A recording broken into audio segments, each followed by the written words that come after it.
Kembali lagi di Sapa Indonesia Pagi, masih bersama Mas Heri Trianto dari Ketua Bidang Komunikasi dari Satgas Nasional Penanganan COVID-19 dan juga Mas Diki Budiman dari Griffith University Australia, peneliti pandemi. Sebenarnya saya mau sedikit sharing juga perbincangan kami di belakang layar ini. Sedikit iri juga kita mendengar cerita dari Mas Diki mengenai kondisi di Queensland, Australia, yang tadi kata Mas Diki sudah hampir seperti normal, begitu Mas Diki ya. Aktivitas sudah hampir seperti biasa dengan batasan-batasan yang tadi diceritakan. Berkumpul di luar dibatasi mungkin 100 orang, tapi rasanya di Indonesia ini sebenarnya perlu lebih dibatasi lagi sebenarnya, berkumpul puluhan maupun ratusan orang, tapi agak sulit untuk menjaganya agar jangan sampai kumpul-kumpul itu terjadi. Bahkan penularan kita masih lihat antara anggota keluarga pada saat mereka makan di luar, antara teman dan maupun rekan kerja pada saat di kantor dan lain-lain gitu. Saya mau ke Mas Heri. Mas Heri, tampaknya sosialisasi itu menjadi kunci seperti digambarkan oleh Mas Diki tadi. Bagaimana agar menciptakan kesadaran di tengah masyarakat tanpa menimbulkan ketakutan. Kewaspadaan mungkin boleh, tapi bukan ketakutan. Tapi tidak juga menggambarkan sebuah rasa positif yang semu begitu. Bahwa sudah berlalu pandemi ini, penyakitnya sudah tidak ada, dan lain-lain. Apa yang akan dilakukan untuk mengembangkan hal ini, mengingat kita sudah mengenal 3M, kita sudah mengenal 3T, tapi masih saja kita melihat orang memakai masker di dagu, tidak memakai masker bahkan sama sekali, berkumpul tanpa masker, dan lain-lain, Mas Heri. Iya, saya kira memang tantangan kita atau pekerjaan kita masih cukup berat ke depan, Mas Timi. Saya setuju dengan Mas Diki tadi bagaimana kita melakukan strategi komunikasi risiko, di mana orang atau masyarakat itu juga harus tahu bahwa COVID ini ada dan siapapun bisa kena. Kita dapat begitu banyak contoh, begitu banyak kepala daerah kena, begitu banyak tokoh agama, tokoh masyarakat juga bisa mengalami bisa terkena dan semua itu terjadi karena aktivitas mereka, karena aktivitas yang kemudian begitu padat, akhirnya pada gilirannya perlu dikurangi gitu ya, interaksi antar manusia yang kemudian ini akan bisa diharapkan menekan. Dan memang masyarakat juga perlu tahu juga ketika misalnya terjadi penurunan atau terjadi tren penurunan dalam satu pekan, itu masih belum apa-apa. Jadi kewaspadaan itu memang harus ditingkatkan, dan tadi seperti dikatakan Mas Diki, positif rate-nya masih cukup tinggi, sehingga situasinya itu nggak boleh kendor kayak gitu. Nggak boleh seolah-olah sudah nggak ada gitu. Apalagi kemudian punya ekspektasi bahwa ketika vaksin itu hadir, toh nanti bulan Januari sudah ada vaksin gitu. Nggak bisa gitu. Kita harus melihat bahwa kita akan tetap hidup dengan virus ini bahkan ketika vaksin sudah ditemukan. Ini yang juga menjadi evaluasi kami juga secara terus-menerus, bagaimana strateginya, bagaimana melibatkan tokoh-tokoh masyarakat gitu, karena para panutan role model ini sangat menunjukkan gitu. Kami selalu memantau misalnya sejak terjadinya kedatangan tokoh agama di Indonesia, itu ada kepatuhan masyarakat itu menurun kayak gitu. Dan mungkin ya karena mungkin kita juga harus selalu belajar, selalu meningkatkan penegakan hukum. Ada satu survei yang dilakukan itu menemukan bahwa kepatuhan apa yang ketika masyarakat ditanya apa yang membuat mereka patuh untuk menyelenggarakan 3M, mereka itu masih yang nomor satu itu adalah sanksi. Jadi karena ada sanksi, ada konsekuensi hukum jika melanggar, itu paling tinggi, bukan pada kewaspadaan mereka ingin, kalau takut mereka takut tertular, itu malah di nomor 3 gitu. Seperti ini. Jadi memang kalau di Indonesia sepertinya penegakan hukum ini salah satu juga perangkat utama, sehingga masyarakat juga secara perlahan bisa patuh dan disiplin. Jadi sanksi COVID dianggap masih lebih mengerikan daripada penyakit COVID itu sendiri, begitu ya Mas Heri? Ini yang terjadi. Ya, kalau dari hasil survei Indobarometer itu seperti itu. Ada permasalahan juga mengenai bagaimana banyak pihak begitu yang mengendalikan pengawasan maupun juga sanksi tadi terhadap pelanggar dari aturan-aturan pembatasan COVID-19 ini. Nah, mungkin Anda bisa ceritakan juga, Satgas dalam hal ini tujuan utamanya adalah menghentikan laju penyebaran COVID-19. pemerintah daerah memiliki kewenangan yang besar dalam menerapkan aturan dan menegakkan aturan tersebut di daerah masing-masing. Tapi Satgas punya satu tujuan itu yang saya katakan tadi, menghentikan laju dari penyebaran COVID-19. Pemerintah daerah punya banyak pertimbangan lain. Salah satunya tentu saja ekonomi yang menjadi pertimbangan. Nah, bagaimana strategi gas dan rem ini bisa dipastikan memang dilakukan oleh pemerintah daerah karena pertimbangan utama kesehatan masyarakat dan bukan hanya untuk menyelamatkan ekonomi di daerah tersebut. Nah, fungsi Satgas di sini bagaimana, Mas Eri? Ya, kami selalu menyerukan atau selalu berkoordinasi dengan pemerintah daerah agar benar-benar memperhatikan penanganan kesehatan ini atau upaya-upaya pencegahan ini sebagai prioritas. Kita harus, kami juga selalu tekankan bahwa kita nggak ada gunanya menggerakkan ekonomi jika penularan akan seperti ini. Ekonomi tidak akan pernah bergerak secara optimal ketika penularan masih pada level seperti sekarang. Kita dulu ketika kita mengambil kebijakan gas dan rem, kita waktu itu begitu takut akan terjadinya resesi ekonomi gitu. Dan pada akhirnya sekarang kita mengalami resesi itu. Jadi memang akan sangat susah gitu kalau penanganan kesehatan ini atau progres dari penanganan kesehatan ini tidak segera membaik. Bahkan kalau kita belajar di beberapa negara tadi di Australia, di Selandia Baru juga diceritakan oleh Mas Diki, kita melihat bagaimana cara Singapura juga menghadapi ini. Mereka pernah dalam 2 minggu terakhir itu 0 penularan, kemudian terjadi 2 penularan. Mereka berusaha menggerakkan ekonomi dengan membuka penerbangan dari Singapura ke Hong Kong 200 orang sehari. Tetapi ketika mau dibuka, di Hong Kong ditemukan lagi 8 kasus positif. Jadi pertimbangan ekonomi otomatis dihentikan. Jadi mereka konsolidasi dulu, kemudian memitigasi risiko lagi, kemudian mereview, baru kemudian menentukan langkah selanjutnya. Saya kira kita bisa belajar dari apa yang terjadi di beberapa negara yang sukses. Kendati kita juga harus tahu bahwa apa yang dilakukan di Indonesia itu juga tidak jelek-jelek banget gitu. Artinya kalau dari Bloomberg beberapa waktu lalu resiliensi Indonesia itu nomor 19. Nomor 1 Selandia Baru gitu. Kita selevel dengan Amerika Serikat.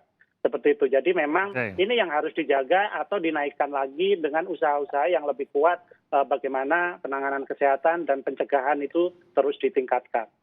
Oke, selevel atau setara dengan Amerika Serikat dalam hal ini mungkin bukan sesuatu yang sangat-sangat menyenangkan untuk didengar, mengingat kasus di Amerika Serikat juga sudah. Tapi ini kan 200 negara sekarang yang mengalami itu kan, penyebaran kan. Kita di nomor 19. Oke, saya ke Mas Diki. Mengenai itu tadi, Mas Diki, bagaimana kita melihat bahwa pemerintah tentu saja, dalam hal ini terutama pemerintah di daerah yang memegang kendali atas apa yang saya sebutkan tadi, regulasi maupun penerapan dari aturan tersebut. Anda sendiri melihatnya bagaimana? Apakah kita bisa serius dan apakah Anda melihat motivasi bagi pemerintah daerah untuk menerapkan atau mengutamakan protokol kesehatan masyarakat dulu dibandingkan ekonomi di Indonesia ini seperti apa, Mas Diki? Ini yang memang di awal juga beberapa waktu lalu saya menyinggung masalah sense of crisis ya di beberapa pimpinan kepala daerah, juga termasuk pimpinan lembaga-lembaga ya, termasuk perkantoran ya, BUMN dan segala macam. Jadi sense of crisis ini sangat penting dalam situasi pandemi seperti ini, karena dengan mengetahui bahwa ini adalah satu masalah serius, sehingga kebijakan-kebijakan yang dipilih itu akan mengutamakan pengendalian yang menjadi prioritas, yaitu kesehatan. Karena dia sudah punya sense of crisis itu. Sehingga dia akan merubah, kalau misalnya organisasi, budaya organisasinya itu akan berubah. Yang tadinya sering pertemuan face to face, ya akan berubah menjadi banyak secara daring. Yang tadinya biar misalnya ini ekonominya kita batasi dulu, banyak online.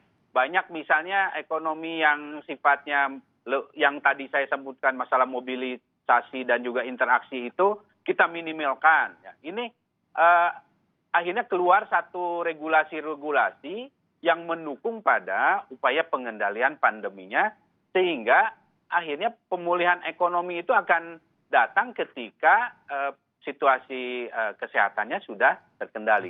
Nah, namun beberapa daerah ini tampaknya belum memiliki sense of crisis itu. Dan saya ingin menegaskan walaupun Bapak Presiden menyebutkan 2 daerah, tapi saya ingin sampaikan di sini sebetulnya semua daerah di Jawa ini harusnya Pak Presiden tegur ya. Harusnya Pak Presiden ingatkan langsung karena kenapa? Selain Jawa ini sedang jadi epicenter, nah 3 terutama provinsi dengan penduduk besar ini kapasitas dari intervensi pengendalian pandeminya belumlah memadai. Ya. Kalau saya mau bicara ya harusnya setidaknya misalnya tiap 3 provinsi yang besar ini Jawa Tengah, Jawa Timur, dan Jawa Barat ini harusnya 30.000 tesnya per hari harusnya. Oke.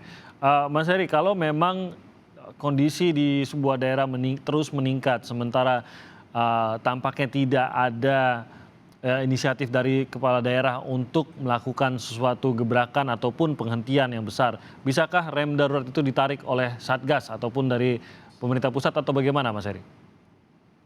Ya, tentu saja kita akan lihat gitu dan kita selalu akan evaluasi dan Presiden kemarin juga sudah mengingatkan kepala daerah untuk selalu waspada dan mengambil langkah-langkah yang diperlukan sehingga penularan lebih dikendalikan.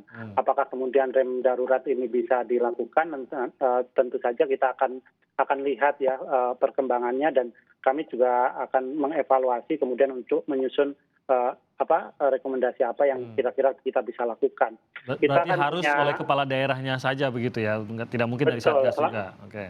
Selama ini memang di kepala daerah tentu saja dengan atas konsultasi dengan Satgas. Selama ini di semua daerah selalu berkoordinasi dengan Satgas untuk mengambil langkah-langkah yang diperlukan. Satgas juga menekan beberapa daerah jika terlihat mereka longgar, itu selalu dilakukan dan kita setiap pekan juga selalu menyampaikan hal ini dalam rapat koordinasi yang diikuti seluruh Satgas di daerah. Oke, ada catatan juga bahwa strategi yang sempat saya sebutkan tadi 3M, 3T tampaknya tidak efektif. Adakah perubahan pada strategi ini, Mas Heri? Ya, kita akan lihat ya, tapi saya rasa terlalu dini kalau dikatakan tidak efektif karena sebenarnya pengetahuan dan aplikasi di masyarakat itu ada kenaikan. Kita juga bisa cek juga, kita juga kembangkan aplikasi untuk mendeteksi kerumunan yang dilaporkan oleh relawan dan ini berjalan dengan sangat efektif karena pelaporan itu dilakukan dengan cepat sehingga penindakan bisa cepat dilakukan kayak gitu. Cuman memang ada beberapa kali kebocoran atau kealpaan sehingga beberapa kerumunan itu terlambat untuk dibubarkan. Oke, masih harus diterapkan 3M 3T. Singkat saja, Mas Diki, apa yang harus menjadi kerja tambahan yang bisa dilakukan di Indonesia menurut Anda yang akan membuat kinerja atau penahanan laju COVID-19 ini bisa lebih efektif lagi? Pertama, menyinggung tadi ya saya melalui Mas Heri ini nanti kita harus punya opsi darurat ya. Jadi saya melihat opsi bahwa Pulau Jawa melakukan PSBB secara total bersama itu harus ada. Opsi itu harus disiapkan.